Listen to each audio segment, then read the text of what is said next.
Thank you. সবাইকে শুভ অপরাহ্ন, আসসালামু আলাইকুম। আমি আফসানা ইশিতা, ক্লিনিক্যাল ডায়েটিশিয়ান এবং নিউট্রিশনিস্ট, লং লাইফ ডায়াগনস্টিক এবং কনসালটেশন সেন্টারে আছি কলাবাগান। আমাকে যে বিষয়টা নিয়ে কথা বলতে বলা হয়েছে সেটা হচ্ছে এক্সারসাইজ অর্থাৎ বা ইয়োগা, এটা আমাদের হ্যাপিনেসটাকে কীভাবে বাড়ায়। তো আমার এখানে যারা সিনিয়র আছেন তারা অনেক সুন্দরভাবে, যেমন ডক্টর মেজবা উনি কিন্তু পুরো ডিটেলস বলেছে যে আসলে হ্যাপিনেসটা কোথায় আটকে আছে, সেটা কি কি আছে সেই ক্রাইটেরিয়াগুলো।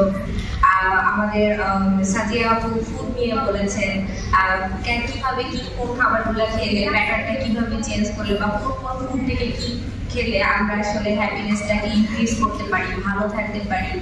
নোমান ভাইয়া বললেন যে আসলে এখানে কৃতজ্ঞতা প্রকাশ করলেও আমরা হ্যাপি থাকতে পারি। তারপরে মুসদ্দিক স্যার উনি আরো সুন্দরভাবে সবাই কিন্তু ঝাঁকানাকা দিয়ে হ্যাপিনেসটাকে আরো সুন্দরভাবে বের করে নিয়ে আসবো, যেহেতু সবার শেষে সবার অল্প কিছু সেশন টাইম নিয়ে কথা বলবো, সেটা হচ্ছে এক্সারসাইজ বা ইয়োগা। আমরা নিউট্রিশনিস্ট বেশিরভাগ সময় আমরা ডায়েট প্ল্যান করি বা একটা পেশেন্ট কাউন্সিলিং করার সময় আমরা বলে থাকি যে আপনি অবশ্যই এক্সারসাইজ করবেন বা প্রত্যেক একটা নির্দিষ্ট সময় হাঁটবেন বা চলাফেরা করবেন বা ইয়োগা করবেন।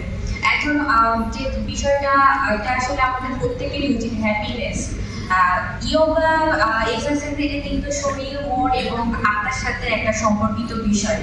যখন আমি ইয়োগা করছি, এক্সারসাইজ করছি, আমাদের ব্রেন থেকে শুরু করে, কারণ ব্রেনই আমাদের পুরো বডিতে সিগন্যাল দিচ্ছে। ব্রেনের যদি কোনো একটা নার্ভ যদি একটু অসচেতনতাভাবে যদি মানে ইনঅ্যাক্টিভ হয়ে যায়, তাহলে কিন্তু ফুল বডি আমার ইনঅ্যাক্টিভ হয়ে যায়। একটা সেলটাকে আমি অ্যাক্টিভ করার জন্য যদি আমি প্রতিদিন হাঁটি, প্রতিদিন একটু সুইমিং করতে পারলাম বা সাইক্লিং করতে পারলাম বা ইয়োগা করতে পারলাম। অনেকে দেখা যায় যে এক্সারসাইজটা করতে চায় না, যে হয়তো বা টাইম হচ্ছে না। আমাদের সবারই লাইফস্টাইল এখন এত পরিমাণে চেঞ্জ হয়ে গেছে, আমরা ডিভাইস বা আমরা কৃত্রিম সবকিছুর প্রতি এত অ্যাট্রাক্টিভ হয়ে গেছি যে আমরা আসলে এক্সারসাইজ করবো এই টাইমটাও বের করার মতো মেন্টালিটি আমাদের আসে না।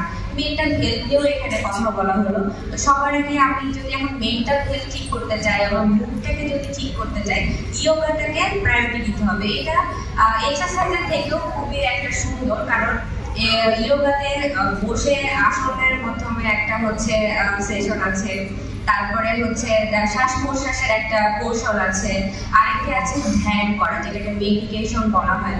ম্যাক্সিমাম অনেকেই আছে যে মেডিটেশন কিন্তু করে থাকে। এতে কি হয়, আমাদের ব্রেনটাকে অ্যাক্টিভ হয়, ব্রেনের যে কার্যক্ষমতাগুলো সেটাও অ্যাক্টিভ হয়ে যায়। ব্লাড সার্কুলেশন, শ্বাস প্রশ্বাসের ইয়োগার মধ্যে যে একটা শ্বাস প্রশ্বাসের একটা পার্ট আছে, সেটাতেও কিন্তু দেখা যায় যে কিছু কৌশল থাকে যার কারণে আমাদের ব্রেনটাকে অ্যাক্টিভ বাড়ায়। এবং যখন ব্রেন আমাদের অ্যাক্টিভ হচ্ছে, মুড সুইং কমে যাচ্ছে, স্ট্রেস কমে যাচ্ছে, মনের মধ্যে একটা ভালো লাগাটা কাজ করে, যার কারণে আমার মুডটা ভালো হচ্ছে। আমাদের যারা এখানে বক্তব্য রাখে সবাই কিন্তু ঘুমের বিষয়টাই বলেছে বা খাওয়া দাওয়ার বিষয়টা বলেছে। এখন আমার মন যদি ভালো না থাকে, আমি ভালো খেতেও পারলাম না, আমার কোনো কিছু খেতেও ইচ্ছা করলো না। এখন এই ইচ্ছা করার প্রবণতাকে আমি যদি এখন এটাকে অ্যাক্টিভ করতে চাই, তাহলে আমাকে এক্সারসাইজ করতে হবে এবং ইয়োগা করতে হবে। দিনের একটি 24 ঘন্টার মধ্যে নিজেকে সময় দেওয়ার মধ্যেও যদি আমরা আধা ঘন্টা 40 মিনিট একটা টাইম বের করে নিতে পারি যে আমি এক্সারসাইজ করবো, হাঁটলাম বা সুইমিং করলাম বা অফিস থেকে বাসায় ফেরার পথে একটু হেঁটে আসলাম বা লিফটে না চলে আমি একটু সিঁড়িতে হেঁটে উঠলাম বা হেঁটে নামলাম, এই বিষয়গুলোতে যদি আমরা একটু সচেতন হই, তাহলে কিন্তু যে ওবিসিটি বা ওবিসিটি থেকেই তো আমাদের ম্যাক্সিমাম সব ডিজিজগুলো কিন্তু শুরু হচ্ছে। তা আমি যদি আমার হেলথটাকে ওই জায়গাটাকে একটা জায়গায় ফিক্সড করতে পারি, কিন্তু সবার আগে নিজের মনটাকে ঠিক করতে হবে। তো মন ঠিক করতে হলে এক্সারসাইজ এবং ইয়োগাটাকে প্রায়োরিটি দিতে হবে। আর সবাইকে অল্প কিছুর মধ্যে আমি বললাম, কারণ আমার প্রথমে যা বক্তব্য দিয়ে গেছেন তারা সুন্দরভাবে বুঝিয়েছে। আমি একটু বললাম সেটা হচ্ছে আমরা সবাই বলি এক্সারসাইজ করতে হবে, ইয়োগা করতে হবে, মুডটাকে ভালো রাখতে হবে, কারণ মন ভালো থাকলে খেতে ইচ্ছা করবে, ঘুমোতে ইচ্ছা করবে, ডায়েটও করতে ইচ্ছা করবে। হ্যাঁ, তো সবাইকে অসংখ্য ধন্যবাদ সুন্দর এই বিকাল পর্যন্ত সব বক্তব্য শোনার জন্য।